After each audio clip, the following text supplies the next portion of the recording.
Hello, my name is Taya Graham, and welcome to the Police Accountability Report. As I always say and will continue to say, the point of this show is to hold police accountable. To do so, we go beyond the actions of individual officers and dissect the system that makes bad behavior not just acceptable, but encouraged. Today, we're going to take a look at a critical moment from the police killing of Rayshard Brooks, the 27-year-old man shot in the back by Atlanta police over the weekend. We're going to examine a critical juncture at which police made a fateful decision and what it says about the state of American policing. Then we will speak to an intriguing candidate for sheriff who's trying to turn law enforcement upside down.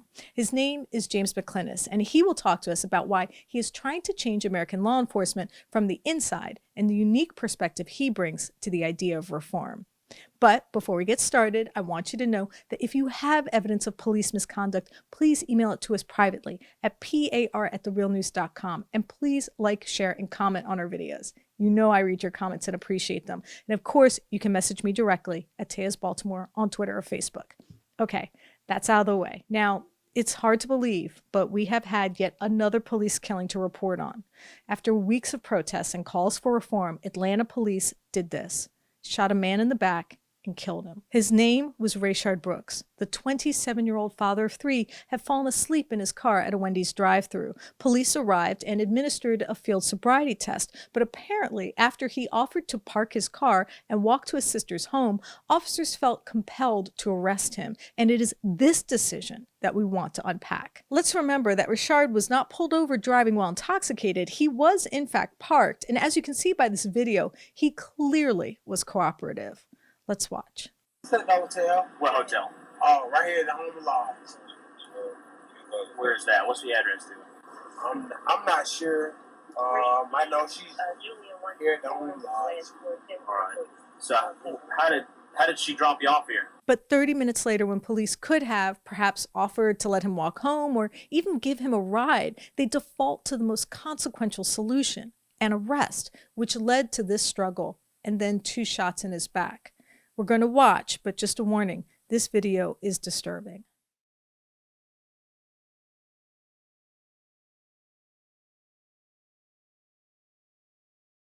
On Wednesday, Fulton County prosecutors announced felony murder charges against Officer Garrett Rolfe, who fired the fatal shots. But the arrest raises the question, why did police feel compelled to arrest him?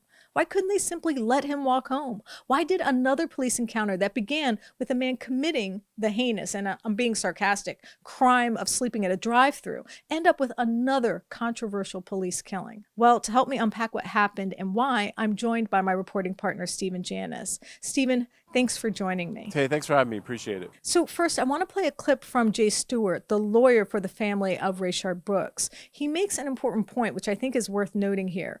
Why did the officer not show compassion? Let's listen. And people ask, how could this have ended? Why did he resist? Well, it could have ended there. Well, it also could have ended here.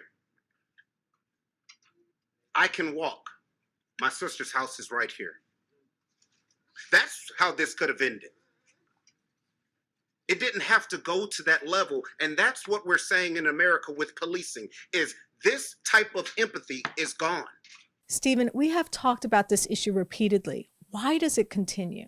You don't construct the largest prison complex in the world and not have something to put in it, meaning bodies. And in this country, that's why so many encounters with police end with arrest, because we've created the largest carceral state in the history of civilization. So everyone they come in contact with, they feel like they have to arrest. It's part of the concept of blanket criminality, which we've talked to. Instead of letting this man walk home and be done with it, they had to handcuff him and put him in a cage. And that's the problem with American policing, and that's the problem with American law enforcement. So now we have discussed this case before, but I think it's relevant now. It involves a police chief who made the decision to show compassion and not arrest someone under similar circumstances. But Maryland State Prosecutor Emmett Davitt decided to indict him for not charging the driver. What happened in this case? Kelvin Sewell was the first black police chief of Pocono City, a small city on the Lower Eastern Shore. They were dealing with a constant siege from a drug unit called the Worcester County Drug Task Force. Kelvin pushed back and pushed for community policing, but he had a case that was extremely similar to what we saw here in Atlanta. He had a man who had driven home, run into two parked cars, drove to his house about 2 blocks away, and had had one drink beforehand. But he chose not to arrest him and actually de-escalate the situation. But then the Maryland State Prosecutor has prosecuted him twice for making that decision. It just shows you how law enforcement in this country is unrelenting about arresting people. And in this case, they prosecuted Chief twice for resolving something and de-escalating it and not resulting in charges. So it just shows you how American law enforcement works as an industry. So there's another facet of police-involved shootings, which you have covered, that we can see in this case. We're watching the officers just stand over Brooks as he lay dying.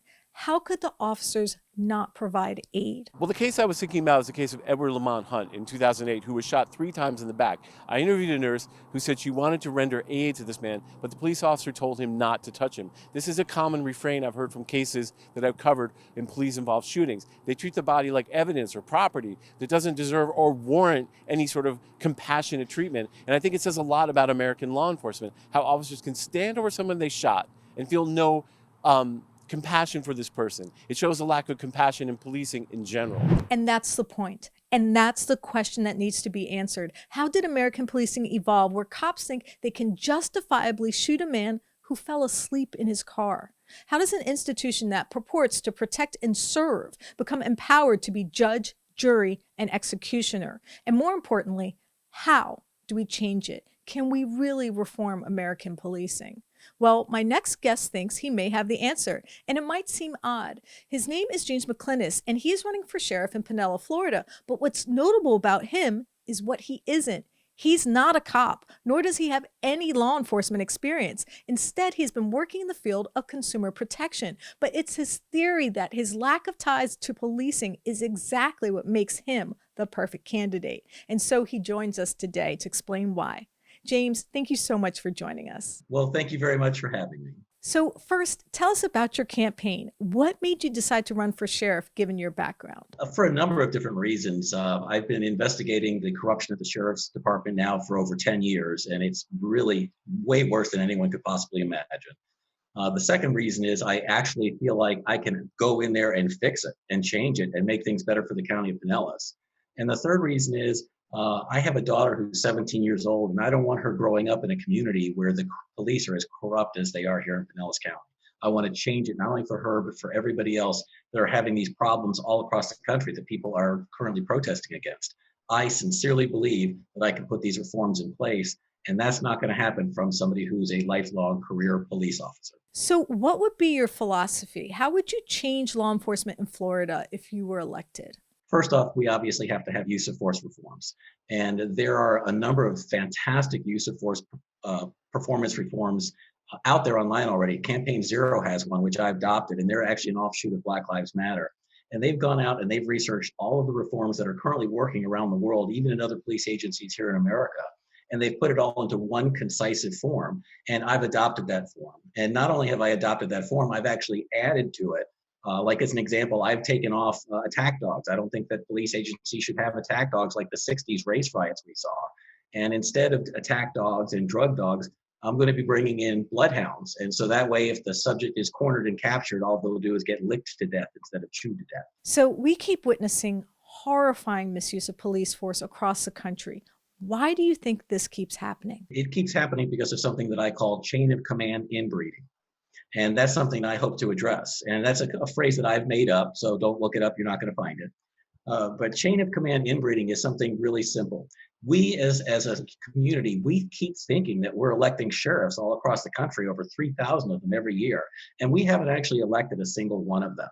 Every single sheriff that is in operation and we're running a sheriff's agency right now is somebody that was hand-selected, hand-groomed, and hand-picked by the police industry and put in front of the voters and saying, this is your only choice. And because of that, they've never done anything. They've never had to do anything. They don't have to worry about a political opponent coming along and making any real changes because they've blocked the entire process so that people like me typically can't run. So, what problems have you seen with law enforcement in your area? I notice you've talked about spending as an issue. What are your concerns about policing in your community? What do you want to change? I think that police spending is actually a scam upon the taxpayers. They keep trying to scare us and tell us that we keep needing more officers, more officers, more officers. And I can't drive down a 1 mile stretch of street here without passing 3 or 4 or 5 of them sitting in banks and behind churches. And I've actually caught them on video cameras sleeping. We have too many of them.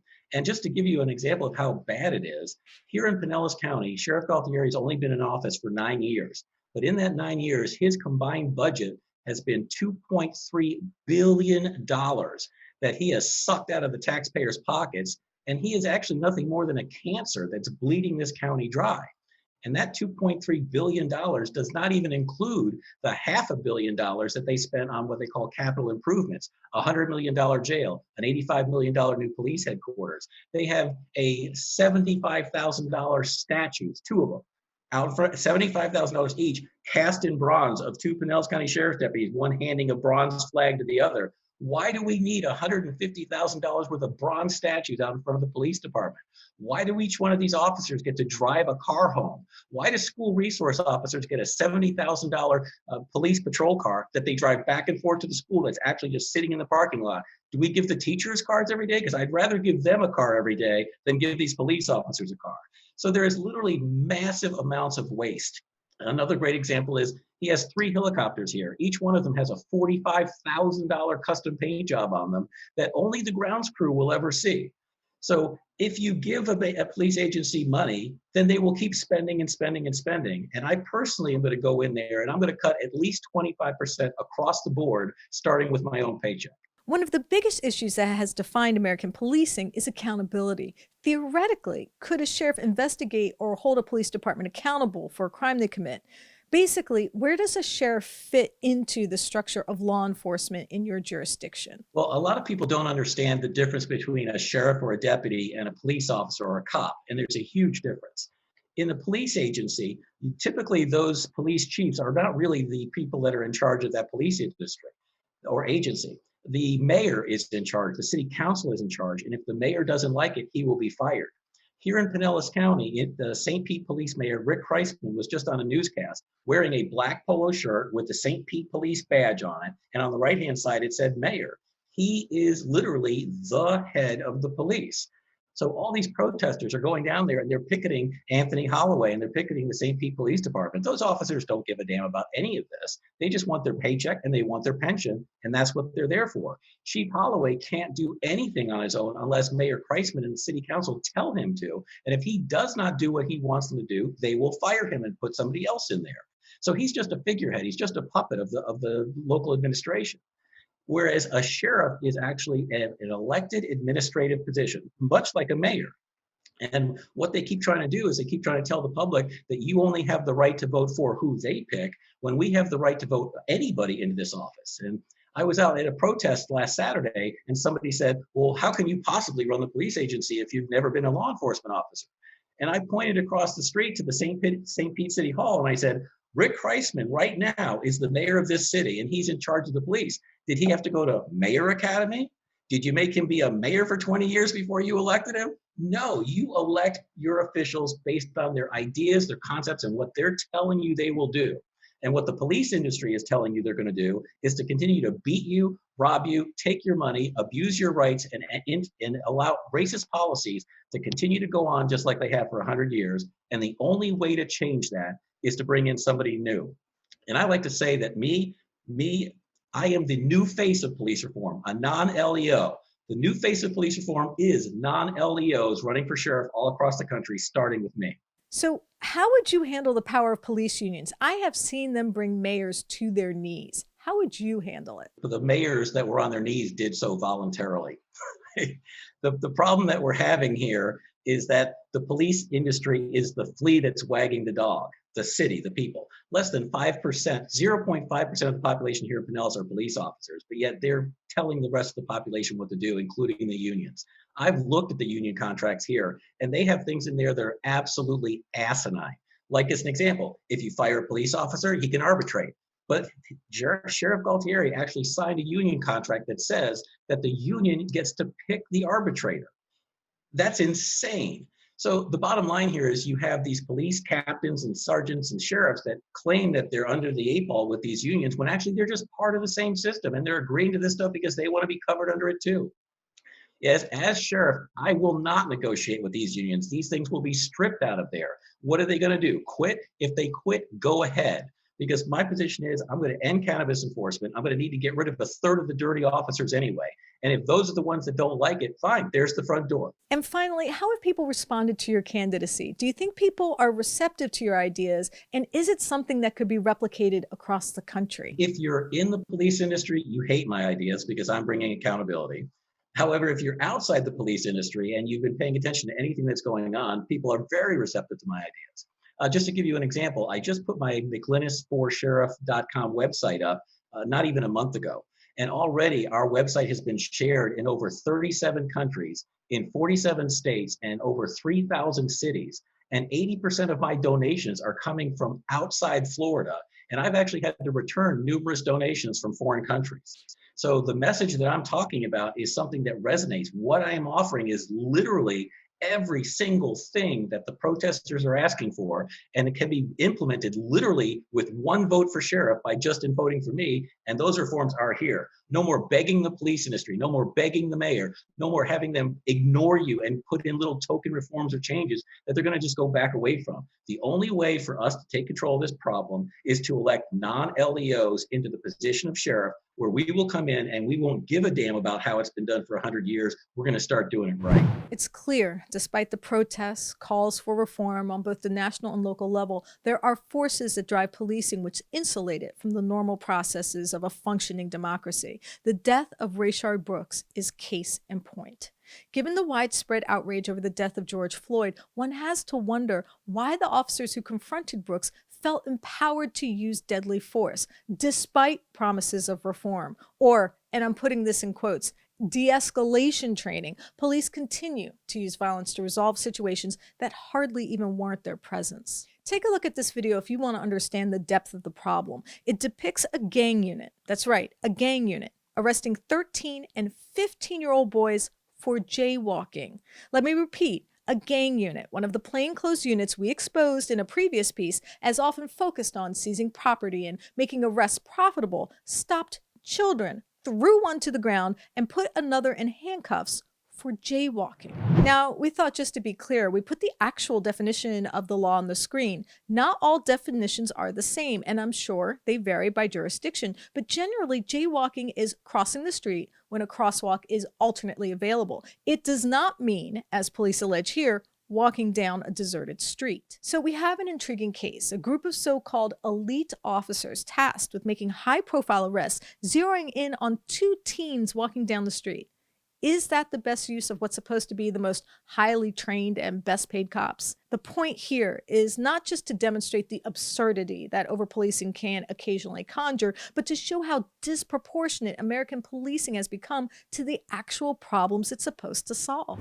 Take a look at this graph. It's 2 interesting trends. Since the 1990s, crime has consistently gone down, not in every city, but in general across the country. But at the same time, spending on policing has increased. That's right, as crime has dropped, police budgets have soaked up an even greater share of municipal spending. It doesn't make sense, or does it? If you've been watching this show, you already know part of the answer. That's because, as we've reported before, part of the explanation for why policing continues to grow as crime declines and protests multiply is simply that law enforcement has evolved. The graph certainly makes the case in part that policing is not just about fighting crime. Instead, as we reported before, policing has evolved into an arbiter of inequality and a force for diminishing the political efficacy for communities of color and the impoverished, both critical tools for enforcing wealth disparities and racial inequities that would most likely be unsustainable otherwise. This is one of the reasons it's so difficult to hold police accountable, because while their actions often seem inexplicable, we have to consider that what they're doing is exactly what the political economy demands.